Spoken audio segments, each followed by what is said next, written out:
다음은 방사선 방어의 원리 및 체계에 대한 부분입니다.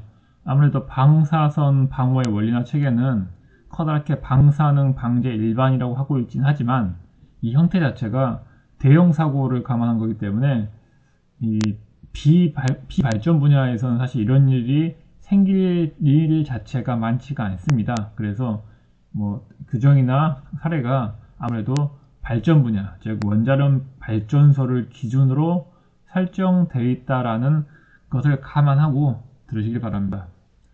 그러다 보니까 시작 자체가 그럼 원자력 발전소에서 발생하는 기체상 방사성 물질이 무엇이냐로 시작합니다.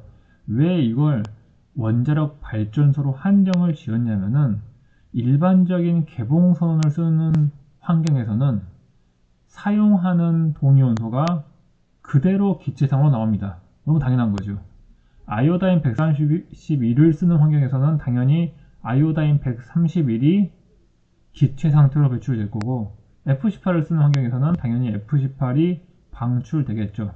그런데 원자력 발전소는 핵반응을 이용하다 보니 이 핵반응 도중에 만들어진 중성자로 인해서 주변 물질들이 굉장히 다양한 핵반응을 일으키면서 방사화 이런 과정이 진행돼서 실제로 사용했던 방사성 물질은 핵물질인 우라늄 235 혹은 우라늄 238이지만 핵반응의 결과로 이렇게 다양한 것들이 나옵니다. 그래서 이 다양한 것들에 관심을 갖는 겁니다. 이 발전소에서만 나오는 이 기체 중에 먼저 한 개씩 살펴보면 먼저 제논. 얘는 특성이 불활성 기체라는 겁니다.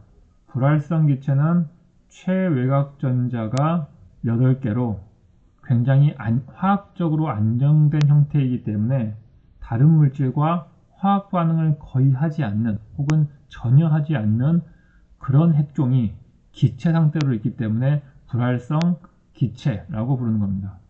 이미 한번 언급했던 불활성 기체 중에 라돈이라는 게 있었죠. 특성 자체가 똑같습니다. 불활성 기체이다 보니 화학 반응을 하지 않고 그러다 보니 생긴 대로 그대로 형태가 유지가 되는 거죠. 이 불활성 가스인 제논의 특성을 보니까 반감기가 5일 정도 되네요. 물리적 반감기입니다. 그런데 생물학적 반감기는 5시간 밖에 되지 않네요. 즉 얘는 인체에 흡수하게 되면은 물리적 반감기보다 생물학적 반감기에 비해서 줄어들겠네요. 뭐 이 정도 특성이 있고요. 사실 이 제논이 관심을 갖는 이유는 핵반응 때 나오는 방사성 물질이다 보니 북한에서 핵실험을 하면은 이 제논이 검출이 됩니다. 그래서 뭔가 지진 감지기에 지진이 측정이 됐는데 이게 정말 지진인 건지 아니면은 원자폭탄, 핵폭탄에 대한 실험 결과인지를 알 수 있는 방법은 이 제논이 검출되느냐, 검출되지 않느냐로 가장 쉽게 판단할 수가 있는 겁니다. 그래서 원자력 발전소에서도 똑같이 주목받는 게 불활성 기체인 제논이고요. 다음 발전소에서 만들어지는 건 아이오다인 131.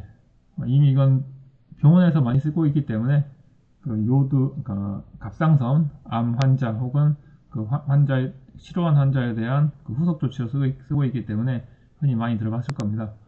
아이오다인 131은 인체 중에 갑상선에 축적되는 특성이 있습니다. 물론 물리적 반감기는 8일 정도이고요. 그렇지만 실제로는 생물학적 반감기이기 때문에 더 빠르게 감소하다 보니 아이오다인 치료병실에서는 실제로 한 2박 3일 사용량이 적을 경우에는 1박 2일 정도 묵고 나오는 걸로 알려져 있습니다. 스트론튬은 뼈에 잔류한 특성이 있고요. 뼈에 잔류한다 라고 하는 얘기는 이 핵종이 뼈를 좋아해서 뼈에 잘 침착된다. 즉 향골성 핵종이라는 단어로 한번 언급된 적이 있습니다. 물리적 반감기 터무니없이 길고요. 생물학적 반감기도 뼈에 침착되는 특성이 있다 보니 굉장히 깁니다. 즉 스트론튬은 한번 인체 안에 들어와서 뼈에 잔류하게 되면은 죽을 때까지 계속한다 라고 생각하면 되겠네요. 세슘 137. 세슘 137은 코발트 60과 함께 산업계에서 가장 많이 쓰는 방사성 동위원소 중에 하나입니다. 반감기가 한 30일 정도이고요. 이런 것들이 원자력 발전소에서 나온다. 방금 말씀드렸다시피 아이오다인 131도 이미 일반 다른 용도로 쓰고 있고, 세슘 137은 산업계에서 가장 흔하게 쓰고 있고, 유독 이 제논만 유일하게 발전소에서 나오는 그런 핵종입니다. 유일하게는 아닌데 뭐 이슈가 될 만한 게 없죠, 사실은요. 왜냐면 실제로 보면은 가스 상태의 방사성 물질을 굉장히 한정적으로만 사용합니다. 거의 대부분 밀봉성 상태로 쓰기 때문에, 그러다 보니 이 제논은 실제로 사용되는 방사성 물질이 아니다 보니까 특별한 취급을 받는 겁니다. 방사선에 의한 사고가 났다. 보통 이제 사실 원자력 발전소에 한정을 시키긴 하는데, 원자력 발전소에서 사고가 났다. 그러면은 비상이 걸립니다. 그걸 방사선 비상이라고 하는데, 사고의 규모에 따라서 비상을 구분을 합니다. 뭐 백색, 청색, 적색으로 구별을 하고요. 딱 색으로 알 수 있듯이 백색이 가장 가벼운 비상사태, 다음 청색, 적색 수준으로 더 심각한 상태가 됩니다. 어떻게 구별하느냐? 자, 건물 안에서만 사고가 수습됐다 라고 하면 백색 비상, 부지 안 혹은 부지 밖으로 갔다 청색, 적색입니다. 이 건물이라고 하면은 보통 원자로로 하면 이렇게 생겼죠. 그리고 이 원자로의 가장 바깥쪽이 굉장히 두꺼운 콘크리트로 막고 있습니다. 어떤 사고가 나더라도 이 콘크리트 안에서만 사고가 나라고. 그래서 오염물질이 이 안쪽에만 누설되면 이게 백색 비상입니다. 그런데 이 오염물질이 이 차폐 건물 밖으로 흘러나와서 이 부지 안에까지 왔다. 부지라고 하면 이제 발전소, 이렇게 뭐 발전소가 있으면은 채취기도 있고 별도 구별된 공간이 있는데, 이 안쪽까지 오염이 됐으면은 이때는 청색 비상. 근데 이게 흘러나와서 넘어가거나 혹은 공중으로 새서 넘어가면 이게 적색 비상이 되는 겁니다. 자, 방사능 오염에 대한 종류입니다.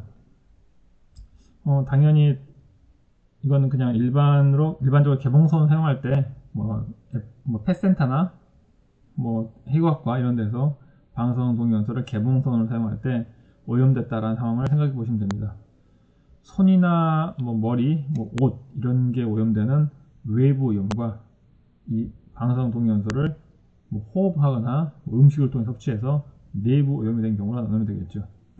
사실 이건 병원 같은 경우는 이렇게 표현을 하는데, 발전소 같은 경우는 어떤 작업자가 이 정납 건물 안에 들어가서 작업을 했는데, 이 정납 건물 안쪽이 가스상의 방사성 물질로 오염되어 있을 수 있습니다. 그런데 이 사람이 뭔가 방호복이나 혹은 방독면을 잘못 착용하거나 착용하지 않아서 내부 피폭이 당했다, 이런 경우도 있을 수 있고요. 아니면 작업복 외부에 오염이 발생했다, 이런 경우가 생길 수 있습니다. 그걸 구별해서 외부 오염과 내부 오염으로 구별하는 겁니다.